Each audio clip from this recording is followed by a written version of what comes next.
როგორც იცით, ჩვენი დანაპირები რომ მომხდარიყო შინაგან საქმეთა სამინისტროს რეფორმა და მისი რეორგანიზაცია, იცით რომ უსაფრთხოების სამსახურების გამოყოფას გეგმავთ და უბრალოდ ამაზე უკვე დაიწყო მუშაობა უსაფრთხოების და კრიზისების მართვის საბჭომ, შეიქმნება სამუშაო ჯგუფი, რომელშიც ჩართულები იქნებიან არასამთავრობო ორგანიზაციები, ასევე ექსპერტები, უცხოელები, ქართველები, ყველა აბსოლუტურად ვინც ამ საკითხთან დაკავშირებით მუშაობს და უმუშავია. ასევე კიდევ ერთი დანაპირები, რაც მე მინდა რომ კიდევ ერთხელ შევახსენო მოსახლეობას, იყო პროკურატურის რეფორმა. მე ამ საკითხზე უკვე მქონდა პირველადი განხილვები ქაბატონ თეასთან, ასევე პროკურატურასთან, ზოგადად მთავრობის წევრებთან, ჩვენ მქონდა მსჯელობა. ჩვენი თავარი ამოცანა არის ის, რომ პროკურატურის ორგანოები დანაშაულთან ბრძოლის ეფექტიან მექანიზმად ჩამოყალიბდეს, გაძლიერდეს, მაგრამ ამავე დროს ემსახურებოდეს კანონის უზენაესობის პრინციპის განმტკიცებას საქართველოში.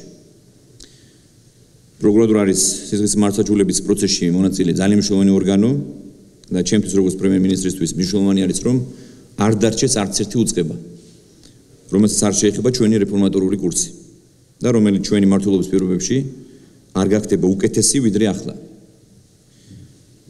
და საქართველოში ინსტიტუციური დემოკრატიის მშენებლობაც სწორედ ამას გულისხმობს, სწორედ ამისკენ მივისწრაფით ჩვენ ყველანი ერთად.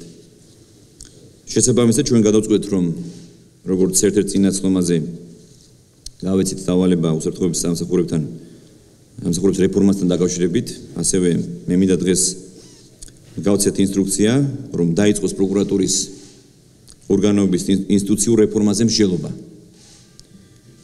და ეს მსჯელობა წარიმართოს თუნდაც ევროკავშირთან თანამშრომლობით დაფუძნებულ სისხლის სამართლის უწყებათა შორის საბჭოში, რომლის შემადგენლობაშიც წლის დასაწყისში ჩვენ დავამტკიცეთ, რომ შევლენ ძალოვანი სამინისტროების სტრუქტურები, თავად პროკურატურა, რაერთ სამინისტრო, ევროკავშირი, გაეროს განვითარების პროგრამა, საერთაშორისო ორგანიზაციები, არასამთავრობო სექტორი.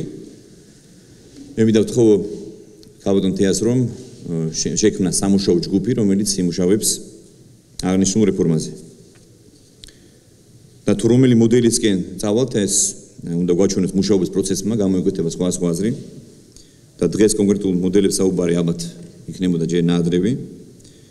რასთავრებოდ ჩამოყალიბდეთ ინსტიტუციურად დაბალანსებული მოდელი, რომლის პარალელებშიც პროკურორთა ნეიტრალიტეტი იქნება ინსტიტუციურად უზრუნველყოფილი და დაცული იქნება ანგარიშვალდებულების პრინციპი.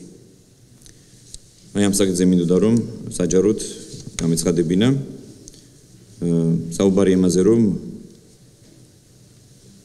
პროკურორი კიდევ უფრო დამოუკიდებელი გახდეს. მაგრამ რა თქმა უნდა ანგარიშვალდებულების საკითხი იყოს მკაფიოდ განსაზღვრული და აქვე მინდა გითხრათ, რომ ჩემი ინფორმაციით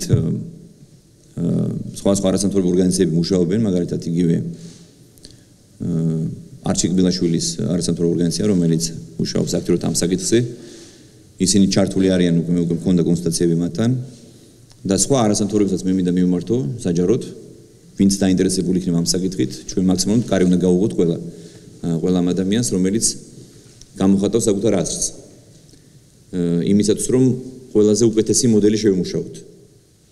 ყველაზე მეტად, ყველაზე კარგად დაბალანსებული მოდელი ჩვენს ქვეყანაში.